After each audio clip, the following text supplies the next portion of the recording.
Hey everyone, welcome back to another video. In this video, we're going to look at constructing UI elements. So this pretty much has nothing to do with UI design or UX design. It's more about just constructing the elements the right way so that it's easy for developers to code it, so that you can set up a good component library and everything. Now, this is pretty much the most basic thing you have to know as a designer, not even as a product designer, just as a UI designer. This is the most fundamental basics. Also, the easiest way I can put it is that this is very much similar to how you cut vegetables before you cook. Well, you can't call yourself a cook or cook anything if you don't know how to cut vegetables. That's the most basic thing ever. And sometimes it can be really tricky and confusing on how to construct these components. So I'm going to show you how to construct quite a few components and explain a lot of the things. And we will be using auto layout quite a bit in this video. So you're going to be pretty much an auto layout pro by the end of this video. I highly recommend you probably construct these along with the tutorial, or you can watch it in one shot and then construct the components for practice in your own sweet time. So whatever works for you. So without any further ado, let's get started. Now, the first thing is I'm going to show you how to lay out the entire thing. So basically every element is in a container or a box, and they are sort of touching each other. And, there is no gaps as such. Now, there are obviously exceptions to this rule, but for starting out, just think of it as the thumb rule. Now, the first thing is we have this top status bar. So I'm going to just create a regular iPhone 10 frame that we have. So that's going to be 375. And you can go to this UI kit that's there in Figma community and just grab this. This is native standard, so you don't really have to design this at all. You just use what is given to you. This was designed for the iPhone 13 Pro, which is why it is 390, but we can just shrink it down. The next thing is we need the nav bar. Now, ideally, if you go look at online screens and the guidelines, the recommended or the average size is 56 pixels tall. So we want to make sure that we have 56 pixels in mind. Now, before we do that, let's just start by putting in the elements one by one. Now, I already have one of the icons, so I'm just going to bring that in. Okay, so I have a chevron and then I have a search icon. I'm going to put the search icon over here and move it to the top, and we can use it sometime later. But for now, I'm just going to keep it over here. Now, ideally, this again varies on a lot of things, but the average size that your icon should be is 24 by 24. Now, there are again exceptions to this rule, but when you're starting off, 24 is a good recommended size to start in. And what do I mean by 24 is that even if the icon is actually smaller, the entire box needs to be 24, and you want to increase it as much as you can, at the same time having some gap in the end. So if I were to just go ahead and add some padding to this, by just my color, I mean, just adds a little bit of color. You can see that there's a little bit of gap over here. This again varies on a lot of things. You pretty much already have an icon set in the company you're working at, or you can use an icon that's already there. So just 24, use that. That should be good to go. The next thing is we need to obviously have the title. So I'm just going to type in May 2022. I'm going to use the same thing. I'm going to move this front, change this to black. Let's use an interesting font. So I'm just, or maybe I can just use this font. Doesn't really matter what the size is for now. And then I'm going to make this bold as well. So there we have it. Now, so we have these two elements, and the first thing you want to do is just select both of them, and then you want to create an auto layout. So there are multiple ways to do it. The easiest is to press Shift A on your keyboard, and that is going to put it into an auto layout. Now, for those of you who have never used auto layout, I'm going to go through all the basics, and by the end, like I said, you're going to become very perfect at auto layout. So the first thing is basically what auto layout does. It puts elements into a certain frame, which you can then customize in a way you want, which will help when you responsively resize that. And I'm going to show you what all of this means. Now, the other thing is that the reason you have to construct elements like this is because this is how developers will actually code the elements. Just dragging and dropping a text on a canvas, for example, just dragging and dropping something like this is not how developers do it. They have a certain pattern and they use a similar sort of style like auto layout when constructing components, and I'm going to show you what that means. But if you have used Webflow anytime to build websites, then you pretty much already know how that works. But if you haven't, then that's totally okay. So the first thing I want to do is, as you can see over here, is that the alignment is towards the bottom. So I'm going to keep it at the center, and I will sort of tell you why. Now, the next thing here is that we want the top and bottom, the total height of the navigation bar to be around 56 pixels. So first of all, this doesn't seem to be inside the frame. So I am going to just cut that and then paste it over here. So now this is inside the main frame. Now, the other thing here is that, as you can see, there is some gap over here on the left and gap here on the right, and that gap is consistent throughout. And usually, most likely 95% of the times, it is around 16 pixels, because that is what is recommended by Google and Apple, the human interface guidelines and the material design guidelines. So we're going to start off by just adding some padding on the left and right.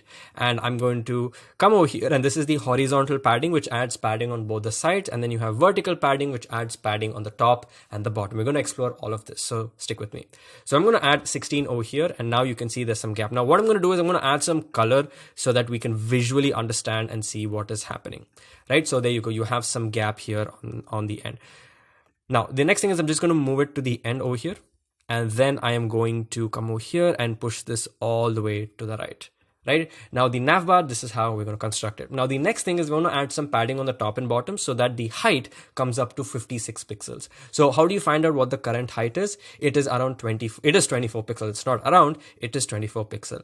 So obviously, we want the gaps to be equal, the paddings to be equal. So I'm just going to go ahead and keep increasing the vertical padding value, and as you can see, that keeps increasing until we get a number which is 56. So this is, if we put 16 on either sides, this is what we get. And as you can see, we have some gap over here. So I'm just going to move that in by holding down shift. By holding down shift, you can snap elements. So just when you hold down shift, you basically don't move it in another axis. So for example, if I'm moving this down, there are chances I can move to the left and the right. But if I hold down shift and I drag, I can't move it wherever I want. And the same thing happens if you're moving it from left to right. Now what we did is we pushed this edge to the right, but the problem is we have this still on the left, and honestly we want it to be in the center.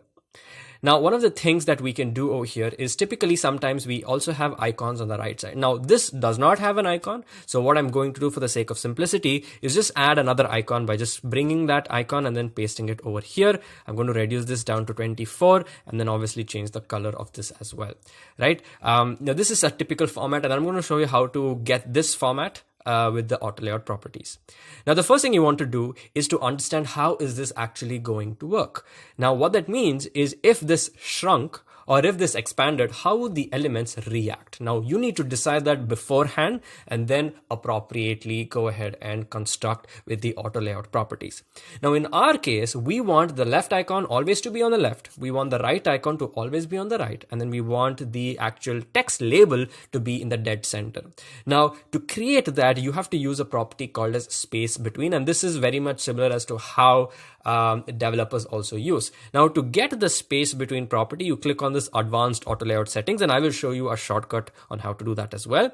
And then you're going to come here, and in the spacing mode, as you can see, it's packed. So basically what packed means is everything is going to be sticking to each other with a gap that is defined. And as you can see, we have a gap here, which is 43, and that is over here. But the moment I change this to space between, you can see that things get pushed to the edges, and the gap between this element is 109 is going to be the same as this, which is 109.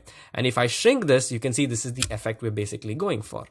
Now, is there a shortcut to do this? It's definitely simple. So I'm just going to set this back to packed, and all you have to do is to activate space between, or toggle on space between, is to click on this box and then press X on your keyboard, and that is going to turn on space between. You can press X again to turn it off. So basically this is how it works. Now I'm just going to remove all the colors so that we can see, things in all its glory. It's great. Now this is how it works, and this is perfect.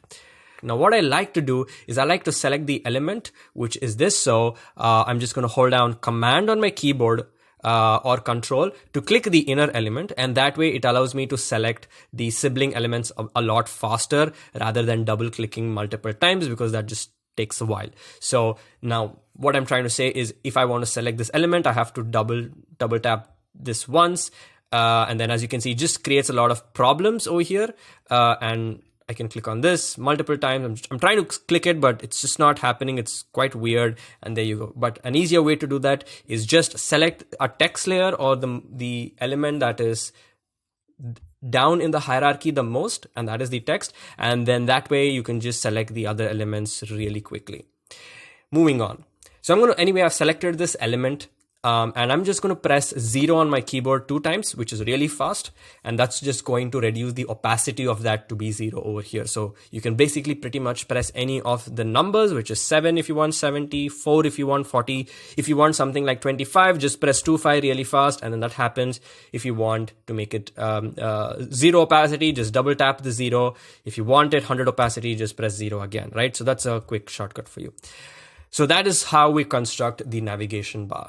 Now, the other thing to note is that you can add a direction only in one direction, which is basically the vertical direction or the horizontal direction. Now, let's move on to this section where we're going to be creating a button. It's super simple to create a button. All you have to do is first create the text. I'm going to say next, and then I'm just going to press Shift A again. Now, I don't know really what the size of this is, but I'm going to assume it's 56 again. So I'm just going to go ahead and keep increasing this until I hit 56. There you go. I hit 56. Let's add some color. So I'm just going to press I on my keyboard, click here. That's going to fill color. I'm going to come here to the rounding, just give it a really big number like 10,000 or something, and that's going to round it off.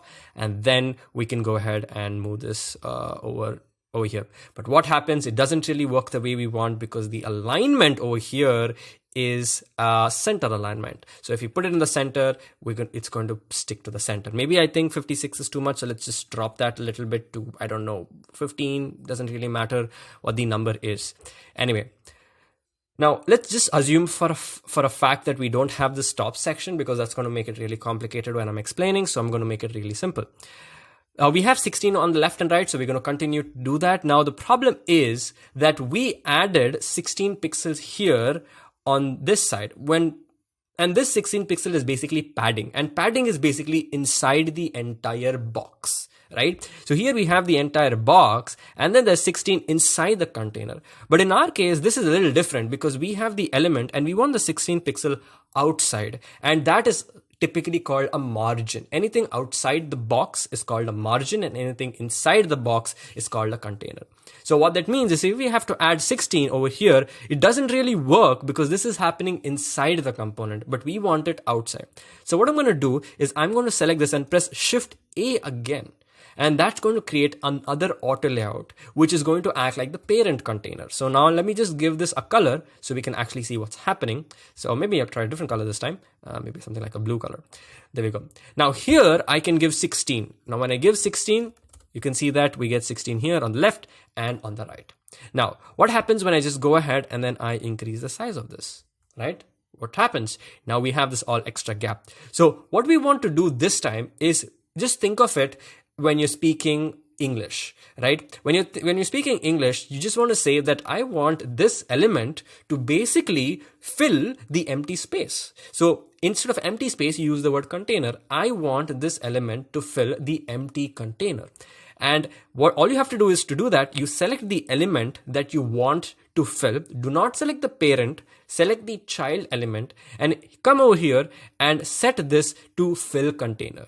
Right? Now what that does is that goes ahead and fills whatever space we have, but at the same time ensuring that 16 pixel padding on the left and right. So basically when you're constructing buttons, this is typically the right way to do it. And what you can do is you can add this padding or not. You can remove it. That's totally your choice. I'm just going to set that to 0 because we don't want the top padding.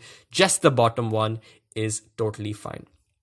Now, if we have to add these two elements, it's really simple. I'm just going to say EST total, which is basically estimated total. And then I'm just going to add, I'm just going to say USD 100. Okay, so I'm just going to take these two elements and we're going to follow the same properties as this because we want this to stretch to the either sides of the screen. So I'm going to select these two. And then I'm going to press Shift A on my keyboard, and then I'm going to obviously choose space between, and then obviously we want everything to be in the center.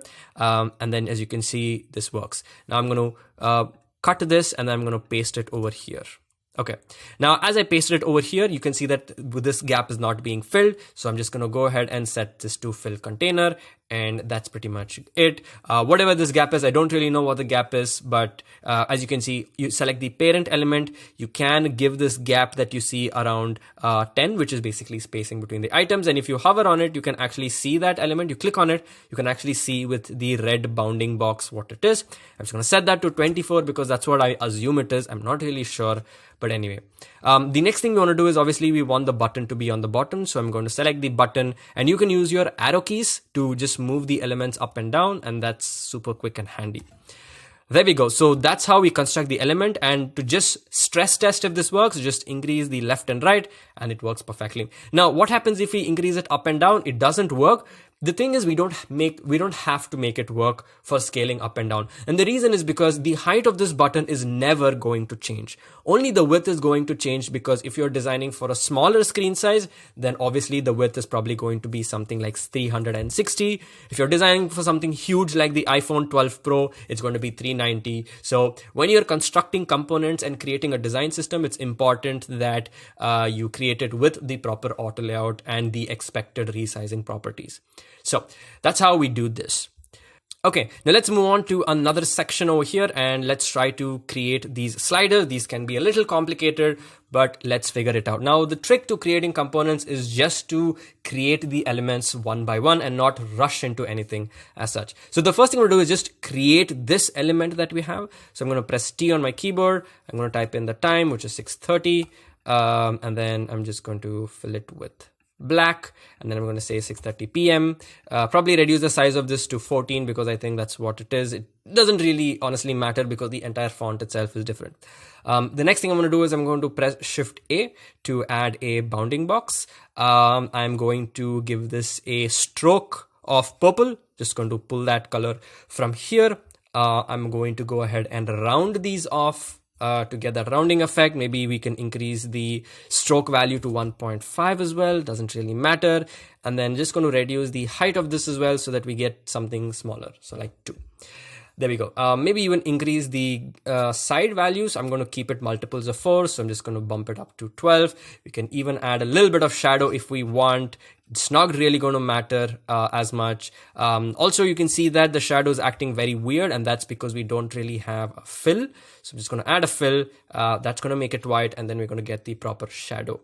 Right, so I'm just going to probably set the blur to 2, the white to 1, maybe blur to 3. Doesn't really matter. I'm just going to create it. So we have a first element over here. Now the second thing is there are actually many ways to create this, and I'm just going to show you one way. So I'm going to create a simple rectangle that's going to basically stretch this entire thing and probably give it a height of 2, and then I'm going to round this off so that it's rounded on the either sides.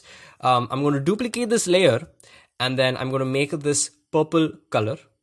Okay, I think I missed it. I'm just going to go ahead, zoom in, and make this a purple color.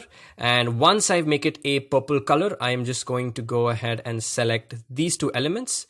And actually, let me put this in a frame so that it's easy to select items. So I'm just going to select all this, right click, and I'm going to just choose frame selection, and that puts everything into a frame. Just when elements are inside a frame, it's easy to select them. That's about it. So for now, I'm just going to shrink it to something random. Doesn't really matter. And then I'm going to select these 2 elements and I'm going to press Shift A, and that's going to auto layout. And this is in the center, and that's perfect. We want it. Now, the first thing is we have this gap, which we will reduce. So all I'm going to do is I'm just going to set that to 0. But the problem is we end up getting this weird line sort of a thing. Now, there's an easy way to skip that. We can just manually go ahead and change the values to 0 and 0 here, which sort of does the trick, but that's sort of like an inefficient way, which works, but like I said, inefficient way. So the way you can actually do it is you can actually now give negative padding. So you can reduce the value to, I'm just going to say to -2, and that sort of overlaps it. Now, let's stress test this. Now, as you can see, as I increase the width of this, as I increase the width of it, nothing is basically happening. So now let's try to understand what we want.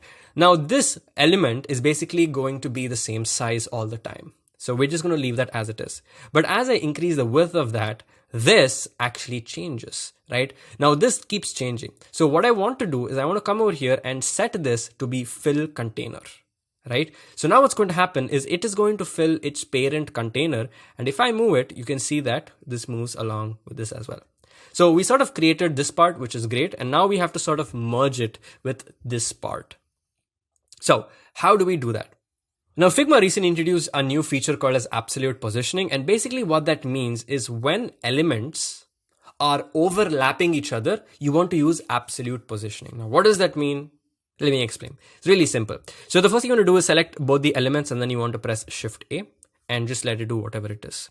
Now, the next thing is I'm going to select this element that we see over here, and I'm going to click on this box which says absolute position. Now, when I do that, something weird happens, but all you have to do is just be very careful on how you deal with this. Now, all I'm going to do is I'm going to now stop using these properties and start using these properties over here. So I'm just going to say align to the center. Now, what that does is this element is actually on top of this element. Okay. So now I'm going to go ahead and select the parent element. Now the parent element is just frame 9. Okay. I'm just going to bring that down. Okay. And then that's it. Now, if I want to go ahead and change this, all I have to do is select the child element over here and then just increase or decrease this. That's about it. And if I want to increase the width of this, you can see that when I do it, this doesn't really adapt, right? So I'm going to select this element, set this to be fill container, so that now if I select this element, I can increase the width of this and it perfectly works. And also I can select this element and change this as well. Now this component is ready to use, but the small problem here is that this element is so small to sort of, select. So what we can do is we can actually increase the height of this so that we have just more touch area to select that element. Now the right way to do is if you want to hold down Command and move it. Now the reason it's going to the top is because the alignment is set to top. So I'm just going to set that to be middle. You always want to set it to the middle, and I'm going to select this one and move it down as well. So now basically what happens is I can select this element, just increase or decrease the size of this, and I can select this element and increase or decrease the size of this as well. Now this is probably done. Now if you want to take things to another level, all you can do is just add the 16 pixel padding on either sides. And what that does is that will add 16 pixel on the left and on the right. But the reason you can't see it on the right is very much because this is overlapping and overlapping with absolute positioning. And the moment things are overlapping with absolute positioning, they will not abide by these values. So the only thing you can do is just select the inner element and move it 16 pixels to the left, right? So now if I move this over here, this perfectly sits. And if I move this over here, this perfectly sits, and then I can select the inner element and then and I can move that as well. So that's how you create a simple slider element. This is a little complicated, but then when you are creating a slider component, this is pretty much the way to go. Okay. The next one, we're going to go ahead and create list items. Now, list items are very, very, very common in pretty much any app. And I've seen a lot of people construct list items really incorrectly. And so we're going to go ahead and fix that. And I'm going to show you how to do it the right way. Now, what is a list item? For those of you who don't know, basically any list item is basically, it's hard to explain what it is, but it's basically just this one element, which is a list. So when items are in a list, you call it a list, and then each of the items is a list item. And there are multiple types of list items and components. Like this one has an icon on the right, this has some text on the right. So we can create these when we are creating design components, when creating a design system. But for now, I'm just going to show you how to create one. Now it's super simple. For now, I'm just going to use the search icon that I had. If I can sort of get that. Let me just get that. I'm going to copy that and I'm going to bring that over here. I'm just going to go ahead and place it over here just as a reference. You're going to start off by creating the text. I'm just going to call this from, and then just going to make this regular. Okay. Doesn't matter what the font size is really. And the first thing, obviously, we're going to keep these together. Obviously, as you can see, these items are going to be on the left and these items are going to be on the right. So I'm going to go ahead and create an auto layout from these two and then set this to left align and in the center. And we can probably go ahead and give this gap of, I don't know, I think it's around 12 pixel. I'm not really sure what it is, but doesn't really matter. Then I'm going to make a copy of this and then change this to EG and then add email. I'm just going to keep it very simple for now. Drop the opacity to 60% by pressing 6 on your keyboard. And then I'm going to select these two and then put them into an auto layout. And this, now obviously we want them to be side by side. So I'm going to press X on my keyboard while selecting this box, which is going to make it to space between. So now if I go ahead and change this, you can see that it works perfectly. Now, as we did with the nav bar, we want to apply the same principles. So we're going to give 16 on either sides, and then I'm going to give some padding on the top and bottom. Now, list items, the size depends on the content. There's no real guidelines on how much it is. But in this case, I'm just going to set that to 12 again, just for the sake of simplicity. And then remove this over to the left. And then move all this over to the right. Yep, move this. I'm going to make this 375. Yep, there we go. And so this is basically your list item component. And if you want to create more, you can just go ahead and duplicate them. And we'll select these two and put these two in an auto layout. And all I have to do is now press duplicate, and then I have my list items that are formed. I can add a background. So there we go. So it's really simple. There's equal distance from everything, and it works very well. Now, if I want to change the width of all of this, I can. But then the reason it's not changing the elements in the middle is because I have to select the elements in the middle. And to select that, here's a nice trick you can use. You can just press enter on your keyboard, and that's going to select all the child elements. And then I'm going to set this to fill container because I want the children elements to fill the container of the parent element. And I'm going to do that. And now this works super well, and it's pretty much awesome. Now, while this is very obvious, there is one part which a lot of designers don't follow or don't know about. And that is this title here as well. Now, I've seen a lot of companies, very big companies with complex design system doing this as well. So it's pretty much an optional thing, but I highly recommend that you do it because it introduces a lot of consistency in your design. So I'm going to go ahead and just call this narrow your search. And I'm going to go ahead and set this to medium. And what I'm going to do now is I'm going to make this into an auto layout. Okay, now I'm going to add some background color so we can see what's happening. Just a little bit of this thing. Maybe this time go for a pink color, whatever. And I'm actually going to come over here and try to overlap this so we can sort of get an idea so we can see what's actually happening. Probably reduce the opacity to 50 so we can get some sort of an idea. There we go. Okay. And over here, I'm going to move this up. Okay. And we can see that there's some gap on the top. Now, if I'm going to reduce the opacity of this as well so we can see how it is. So probably I'm going to reduce the size down so that it fits very well over here. So let's say around 8 pixels.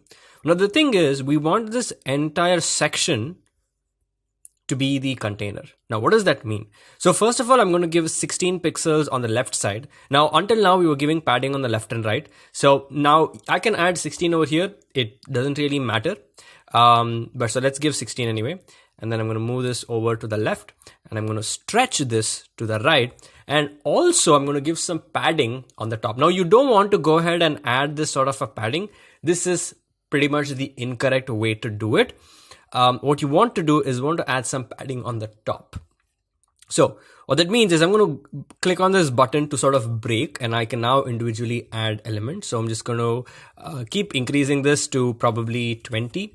And then let me see if that works. And then I can select these two elements as well and then press Shift A to auto layout. And that's going to auto layout that as well. So I think somewhere around, if I select this element, probably around 18 was a good number. I don't know what numbers. This is Slack, by the way. I don't know what numbers they're using, but this is what it is. And if I just, make this 0, this is pretty much how you need to construct your element. Now, things can get a little more complicated. So for example, sometimes you might have a subtext as well. So I'm going to call this subtext. This is going to be, let's say, regular, maybe 2 pixels less. And then also, I'm going to set this to auto and also maybe reduce the opacity to 60. And this is going to be like vertical. All right. And then I can set this to be sort of fill container.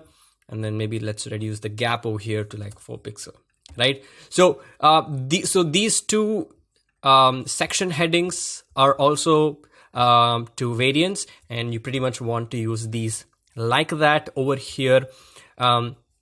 Now this one has a divider, so what that means is you can add a divider as well. So for showing you what that means, I'm just going to go ahead and just add some color over here, make this white. So just going to change the color of this to white. And over here on the top for this, for example, you can add a stroke. Now the stroke adds it on all sides, but with the new features, what you can do is you can just choose the one that you want on the top and then reduce the opacity to like 8 pixels or whatever it is. And then you have a divider. This does not have, this has. So, you can play around with how much ever you want. You don't have to create a new divider per se, right? And the best part about this, it becomes so flexible that, for example, if I select these two elements and then put them into an auto layout and then just reduce the value to 0, and then if I can just get rid of the color over here and just maybe add white, it gives me so much flexibility. And let's add the divider over here so that we can see some things in action, right? All I have to do now is if I want to just add stuff or delete stuff, I can just select the element, delete it. I can change stuff. I can add 2 more elements over here, and then the things just automatically and beautifully adapt, and it makes your interface also really consistent. So that's how you want to go ahead and construct list items. Now, list items are also used in modals, right? So you can pretty much use that in here as well. So all of this is a list item. So each of this is a list item. This is a list item. All this is a list item. So here basically what they do is, let's go ahead and actually construct this. It's fairly simple. I'm just going to go ahead and grab one of the elements, and then I'm going to bring that over here. Okay. And I'm just going to delete the one on the right side because we don't want that. And the reason this came into the center is because we had set this to space between. So I'm just going to set that back to be packed, and that goes on the left. And we don't need this element. We just need this one element. And I'm actually going to add some color over here so we can see what's happening. Now, let's actually sort of measure this so that we get the values right. So this is around 8 pixels wide. And then here, we have around 16 pixels, right? So 16 and 8. So we got to be very careful in understanding how do we construct this. And also the height is around 72 pixels. So let's just keep that in mind. But very quickly, I'm just going to add some little bit of a background color so we can see what's happening. Okay. So the first things first, I'm just going to go ahead and just create this inner list item. All right, just create this inner list item first. So that means we have 16 on the left, and we also have 16 on the right, which is great. Then we can go ahead and increase the height of this until we hit 72, which is great. And then we can obviously round this off a little bit. I'm just choosing 8. I think they used 4. Not really sure what that is. There we go. Okay. Doesn't really matter what the width is because now we want to have this gap of 8 on either side. So I'm going to press Shift A again, and this time we're going to give it a different color so we can see what's actually happening. There we go. And here we can come here and choose 8 on the left and 8 on the right. The top and bottom can be 0, doesn't really matter. Now, in this case, it might matter because if you're going to have some gap between these two list items, then you want to have the top and bottom padding. But in this case, the elements are sort of going to be overlapping each other. Sorry, they're just going to be touching each other. And let me show you what that means. So over here, I can move this to the left, and then I can move this to the right. But the thing is, this doesn't, really fit. And that's mainly because we need to select the child element, and then we have to say fill container, right? So now when we get this, it perfectly sits. I'm also going to go ahead and duplicate this, and then press Shift A. So now basically what's happening is these two elements are sort of touching each other, and I can just keep adding more. And then let's just go ahead and quickly create this modal. So I'm going to press R on my keyboard to create, or maybe I'm going to press F on my keyboard to get like a frame. And then on the top, I'm just going to choose 12 and 12. And then I'm going to set this to 375. And then I'm going to select a bunch of these list items. Actually, I'm just going to throw them inside over here. And obviously, let's go ahead and change the colors. You want to get rid of all these colors in the background. And also we have this one color, get rid of these as well. And then this, I'm just going to make this, and then just give this the blue color. Okay, quickly. Yeah. So basically this is our modal. And obviously some of these have subtext. I'm going to duplicate that, change the layout to vertical. Now, when this happens, usually things get really messed up. So, but don't worry, just go step by step. The first is the alignment. We want things to be left aligned. And that goes ahead and does something really weird. So what you want to do is, obviously this gap is 122, which is ridiculous. This is that entire gap. So we just want to reduce this down to like 4 or like 2 or something. And then we have 2 elements. So as you can see, I didn't really move or touch anything. I just changed all the settings. So try to make all the changes here rather than making them over here. Okay. And this is probably a lower opacity. So I'm going to drop that drop that to 6, and then maybe even reduce the size to 14. Yeah, maybe just this pretty much. I would have set this to daily. And then every day starting today, right? Something like this. Now, the other interesting thing here to note is that, like we made this header over here for the list item, this can also be used on modals. Okay, so I'm going to go ahead. I'm going to paste that element over here. Okay, and I'm going to call this repeat your purchase. Now, obviously the font size is different and the font is different, but what I can do is I can select the main, the frame that I created, press Shift A. So then I get like an actual auto layout, because if I delete this, you know, things can change. If I increase this, everything automatically changes. Now obviously the values are different, but you want this heading here as well. And you want to select the main element, and then you want to add the corner radius that we saw. But at the same time, you want to choose an option that says clip content, and that basically brings out your curviness. So maybe if I go ahead and bump this up to 20 and increase the padding on the top to 24 and at the bottom to probably 16. And you can see that on the left, we have 16. I think here they have done 16 plus 8. So we can add that as well. So let's just select this list item, and then this is going to be 16 plus 8. And this is pretty much matching this as well. So this is how you go ahead and create modals with list items and headers. And the other interesting thing here is that you can see you have some elements here as well. So you've got a cross icon here. This is a nav bar itself. And as you can see, check-in is on a different line. You have an X over here. So in this case, if there was an X over here in a separate line, that would be over here. So you would probably pretty much put the X over here. Very similar to how we constructed the nav bar over here. And if you had an X which is sort of overlapping, you know, the rule of overlapping is if anything overlaps, you want to use absolute positioning. So you get an icon. So let's try to just quickly get an icon. I'm just going to choose the search icon just for the sake of simplicity. There we go. I'm going to copy that. And I'm going to come over here in this modal, and I'm just going to paste it in the modal, and that puts it all the way to the bottom, which is not what we want. So I'm going to choose absolute positioning, and I am going to move it to the top, and then I'm going to move it to the right. And then using the arrow keys, I can just choose where I want to put it. And there you go. So this is going to be, just assume that this is the cross icon, and that sort of pretty much gets the job done, right? Now, another interesting thing.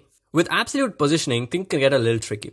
So in this case, when I move this, you can see that this icon is actually attached to the right side, which is why it is moving with the right side. Now, these elements are not scaling because I have to set them to fill container, and then set the child elements also to be fill container.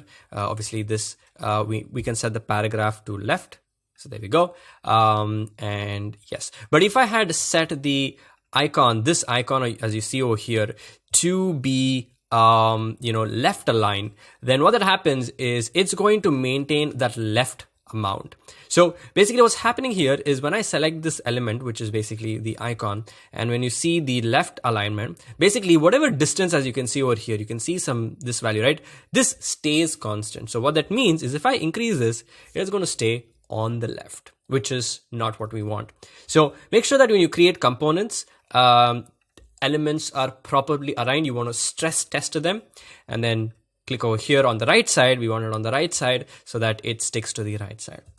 Now, another interesting thing which I sort of probably forgot is that when you create these list items, right, especially text, it's really, really important that this gap that you have. Now, what I'm trying to say is, for example, if I go ahead and just type something very big, you can see that it sort of overlaps, right? This is not the way we want to do things.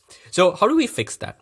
So first of all, what you want to do is let's try to understand the anatomy of this text, right? So we have this huge gap in the center. Let me actually add some color so we can see what's happening. And then we have an element over here. I'm going to set that to fill. And then we have this element over here. This is just a text, so we can't add any fill. And we have so much of this gap. Ideally, you don't want any gap. So what that means is I'm going to select this element over here. And first of all, this is set to space between, and the gap is auto. Okay. So I can select this element on the left, and then I'm going to choose fill container. Okay. That's going to fill the container. But so maybe I'm just going to move this outside so we can sort of see this better. Okay. And just focus on this one for now. Now over here, things changed. Okay. But let's just go ahead slowly. So first of all, I'm going to set this to 0, but very likely we don't want this to be 0 because if there is a letter touching, it feels incomplete. So I'm going to set this to probably 8. So we get some gap over here. Okay. And then I'm going to select this text element and set that to fill container, and paragraph, we can set that to left align. Now what's happening here is if I go ahead and start typing, things start moving to another line, which is exactly the right behavior that we need. Now that is stress testing. Okay. Because we have set a fill container, right? This text is going to fill how much ever space it can fill. It is going to abide by the rules, which is we set to fill container. Now, what if this email ID was bigger, right? So I'm just going to add this bigger, and as you can see, it automatically moves the other element there as well. Now, so we fixed one issue, but what happens again when we shrink or increase it? It still works perfectly. Now, this was not space between, but it still worked here, right? So it's either a combination of fill container or you use space between, and depending on your need and the component you're creating, you will have to figure that out. Okay.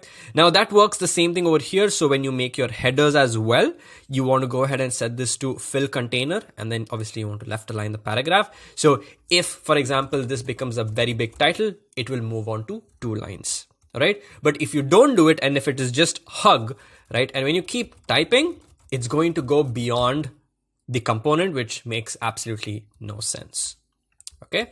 Let's see if we can, yeah. So the same thing for the button as well. No, it's very highly unlikely that the button copy is going to be very large. So in this case, it doesn't really matter.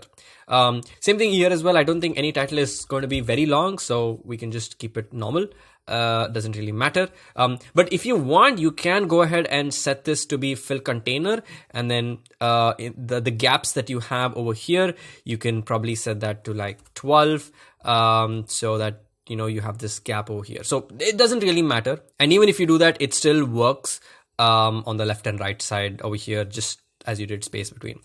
Now, looking at this component, there is something else that we can do. So for example, if I go ahead and start typing, all right, it's going to overlap. All right. And the same thing over here as well, right? If I go start typing, it's going to overlap. So the way to fix it obviously is select both of this, and then you want to set both of them to be fill container. Okay. And that way, we see that there is some distance over here. We can set that to left alignment. We can set this over here, and then we can set the distance to right alignment. But you also see that we have this gap. So what I can do is I can set the spacing between items to probably something like 8. Right. So now you can see that both of these elements, they have enough space. So if I go ahead and I want to say estimated total for all 15 items, you can see that it goes into another line. And now if you want this to be top align, you can set that to top align. If you want it to be on the bottom, you can set it to be on the bottom as well. But what happens here is by doing that, we sort of break this from space between to just basically packed, right? So that's another thing that you want to do when you're constructing components like this. So that's how you construct components. The same thing applies here as well. You have an icon on the right, you've got some text. This is pretty much like the nav bar that we first created, and then you have ordinary list items. Now there's one more thing that I want to talk about when it comes to list items, is that this is especially helpful if you are creating your components and your variants in your design system for list items. Now I have two variations of the same thing, but there is one small difference, and there's obviously a height difference, and I'll tell you what's happening. Now, this list item is 64 pixels tall, all right? But this list item is not, it's 81 pixels tall. What's actually happening here is if I go ahead and type something, and let's say we say secure your account for privacy concerns, or something like that, this is actually scaling and increasing, right? And the same thing will happen here as well. Now that might be a design decision that you are okay with, and maybe that's something that you want. But if you don't want that and you want all the components to have the same size of 64, what you want to do is from changing it to hug, all right, and you can see the arrow marks on the right, you can set that to fixed. And what fixed does, it fixes it to 64. So when it is hug, you can't edit the input field over here. But when it's fixed, you can edit the input field. So when you're creating your components, and let's say this is like your base component, all right, and let's say you make it a master component, you want to make sure that this is set from hug to fixed. And if somebody goes and tries to add something or change something, so let's say create your account in 2 minutes, you can see that the height never changes. And now this totally depends on you and the design decision that you have taken to construct your component. So it's not that this is wrong or this is right or that is right or this is wrong. It's just that you have to decide what works for you and what style that you are going for. Let's come to tabs, right? Now I've seen a lot of people construct this incredibly wrong, right? And I'm going to show you the right way to do this. Now, I'm going to be recreating this part, but the same thing applies when you're creating the bottom tab bar as well. It's really important that you get it right. So let's get started. So I'm just going to go ahead and just type something. Obviously, this is too big. I'm going to set this to regular, probably dot the opacity to like 13 pixels. I don't know if it is 13. We can, yep, they're using SF, so 13 is correct. I'm going to set the line height to be auto. Right, there we go. Now, actually, I'm going to create this on answer because that is the active state. Okay. And this is, I think, medium. Yeah, there we go, medium. So first of all, I'm going to select the color that we have. There we go. And what you want to do is you want to sort of analyze how this is constructed. Now, the tab isn't just the text. The tab is the area on the top, on the bottom, on the left, and on the right, on all the sides, right? And if you see over here, that this gap between read and answer needs to be divided by 2, right? And I'll tell you what that actually means. So I'm going to come over here and I am going to duplicate this. I'm going to call this read, and then I'm going to select this color. And if you see the gap, it's around 14 pixels, but let's just assume for the sake of simplicity, it is 16 pixels. So 16 divided by 2 becomes 8. So technically we can add 8 padding on the left and 8 pixel padding on the right, right? So let's quickly go ahead and do that. I'm going to press Shift A on my keyboard and we can add some color to see what's happening. There we go.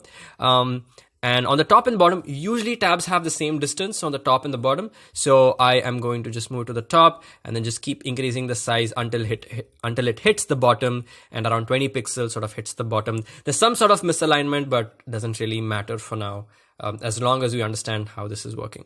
And on the left and the right, we want around 8 pixels. So 8 pixels, there it is. So basically the way this is constructed is you will want to create another one. And obviously these two will be in an auto layout. Okay. And then this is going to be read with a different color. And then I'm going to duplicate this. This is going to be most, or you know what? I'm just going to duplicate this one and then move it to the right by using the arrow keys. let's say most viewed writers. Okay, there we go. So basically this is how you want to construct a tab bar. Now, the next thing here is that we have this bottom bar sort of a thing, right? So let's go ahead and quickly create that. It's super simple. You create it, and then I'm just going to add some very high value so that it gets rounded on either sides. Make sure we have the same color as well. I'm going to press Ctrl X to, cut that, and select this tab that we created, and then press Ctrl V to paste. Now, obviously, we have a lot of issues with this thing. Now, there are two ways to solve it, and I'm going to show you how to solve it. Now, the first one is, obviously, we want these to be one below the other, so I'm going to change the alignment to be vertically down. Okay. And now the problem is that since this element is sort of touching the bottom part, all right, we want the bottom padding to be 0, right? Makes sense, right? Now we see also this gap over here. Now to get this gap, I want to go ahead and set this to fill container so that this tab is filling the parent container. Okay. And the next thing here is that this element and this element are closer to each other because they are set to packed, right? They're set to packed. But the moment I set to space between, this stays where it is, and then this gets pushed all the way to the bottom. Now, there are so many issues with this. Is if I set this to center alignment, there is so many issues, because what happens if I go ahead and increase the size of this, right? This does not get increased. So I can go ahead and actually set this to be fill container, so that if this becomes like a 3-letter word, let's say, I'm just going to say, ABC, it works well. If this becomes a bigger word, let's say, like, for example, answer, that also works. Now, the other way we could do this is by using absolute positioning. So you can choose absolute positioning. Oh, sorry, we just want to select the element, and then you can choose absolute positioning. And then we obviously want it to be at the bottom, which it is. Now, the reason this moved was because we used space between, and we had some weird values. So I'm just going to set that to default, which is packed. Okay, and move it to the center. Now, the reason that it is still coming down is because we have this 20 pixel. So I'm just going to set that to 0. So 0 on the top, 0 on the bottom, 8 on the left, 8 on the right, things in the center. And now here we will still find another problem, because if I increase or decrease this, it's not expanding. So the right way to do it is you go ahead and select the element. And this time, instead of setting to left, you set it to left and right. And what that happens is that the left gap and the right gap always get maintained. And by doing that, the bar actually increases or decreases in width based on the text size, right? So this is how you construct tab bars. Now it's a little different for the bottom tab bar. And the way you want to do it is you want to go ahead and actually, let's go ahead and construct it, because it's better to show. So I'm just going to copy this.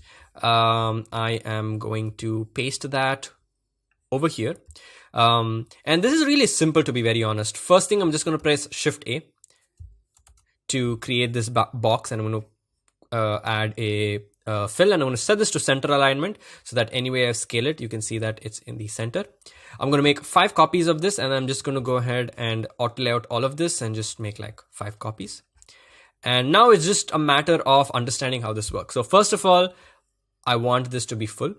And now the reason these elements are not filling is because right now, if I press enter, I can select each of those 5 elements, and they're set to hug. We want to set that to fill container, right? And then we have our bottom tab bar. And now, depending on whatever height you want, so let's say the height of this is probably 56 pixel.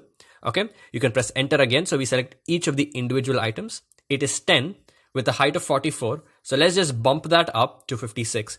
And there you go, you have your tab bar. Now, inside each of this, you can add your text label and then change the padding accordingly, so that the 56 pixel height is maintained. It's totally your wish. And even here, for example, we have these badges. So for badges, ideally what you want to do is you want to create this. And let's just go ahead and create a circle for now. I'm just going to create the circle, press I. I'm going to press Ctrl X to cut that. I'm going to paste that over here. Now that just makes things a problem. So obviously the way we want to fix it is we want to overlap it. So I'm going to click on the absolute position button and then just move it accordingly to where I want. And that maybe that's over here, and that's it. Now, how do we check if this works? If I increase the size of this, nope, it's not really working. It's messing things up. Now the thing is, this is obviously going to be stuck. Now let's to the icon. So now since the icon is in the center, which means that we select the element. So you might assume that left and right is the right option, but the problem with the left and right option is if you understand the logic behind it, the left amount is going to be the same, the right amount is going to be the same. So when I scale this is going to scale to maintain that left and right amount. So instead what you want to do is, instead of setting it to left and right, you set it to center. Now what that center does is it pretty much stays exactly where it is. Okay. And then as I increase it, you can see that the icon is in the center, and this is also in wherever it is supposed to be, right? So that's about using constraints as well. Now coming to input fields, it is a very, very, very common component in every app pretty much, right? Now I'm not going to construct it because I already have, but I want to show you how I did it. Okay. So it's really simple. Now, obviously, first of all, understand how this is going to work. Now, if the width of the entire component increases, the country filter, or where you basically enter the pin code, is going to be fixed. That is never going to change. Only this is going to change. So for example, if I select this and increase it, you can see that the left is always on the left. The right is always on the right. And the reason is because these are made up of two elements. Obviously, one element is the country code and the other element is the phone number. So this is set to fixed, while the other one is set to fill container. Now, the other thing to note here is that this also, the text element is also set to fill container. And if I select the entire element and just shrink it, you can see that the text also is aligned over here. Now, another problem that you might face is if I change this to, let's say, a different number, because some digits have multiple, obviously, numbers. Let's say I choose 8, or let's say I choose 91, or let's say I choose plus 91. You can see that this also moves on because this is actually set to packed, right? Which means what's happening here is that there is this gap of 16 pixels, as you can see over here. Now that is actually being maintained. So if this increases, that also pushes maintaining that 16 pixels. So the way to fix it is you select that element and you set that to space between. Now that way, the padding on the left we have here is 14 and 14, as you can see, right? 14 on the left, 14 on the right, and then we have set this to be fixed so that no matter what happens, the size of this, the width of this is going to be the exact same, and just elements are going to be pushed to either side. So even if I set this to just 1 digit, nothing changes. Even if I set this to 3 digits, nothing changes. But ideally this would be wrong. So if there was a country with 3 digits, we ideally want to increase the width of this to accommodate for that. And this will become the actual width. And then we can have a single digit, then we can have a double digit, or we can have a triple digit. Right. So in this case, since there are only 2 digits that Coinbase is going to be using, because I'm not sure if there is a country with 3 digits. Anyway, this is the optimal width that they have selected, and that's how it is supposed to be created. Now you also have the labels over here. So ideally what you want to do is the label and the actual input field needs to be one component, and the phone label and the phone input field needs to be another component together. So basically this is going to be one component, this is going to be one component, and then you combine these two to create one whole component. Okay, so now let's take a look at cards, right? Cards are very common and exist in pretty much every app out there. Now, I'm not going to show you how to create this card because it's going to take a lot of time, but I'm going to show you what process that you can follow to understand the right way to construct a card. Now, what you want to do is sort of break up the card into multiple boxes. So what I mean is this is going to be one box, and I'm just going to add like a stroke so we can see what's happening and maybe give it some sort of a color. All right. So this is going to be one block. This is going to be another block. And then this is going to be the third block. right? So you want to make sure that you have this sort of a skeleton ready.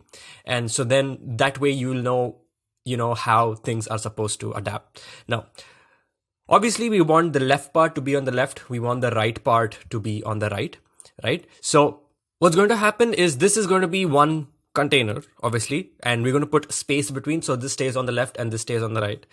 Now this again also is going to be in another container, right? So I'm going to go ahead and make another rectangle like so, and I'm going to add a stroke. All right. And this is going to be like a bigger container. So maybe I'll color code this so that we can easily understand what's happening. And I'm going to change the color of this to be a different color, right? So the parent ones are the pink ones and the other one are the purple ones, right? Now this is going to be fixed. All right, the image is going to be fixed because we don't want the image to scale or change or anything.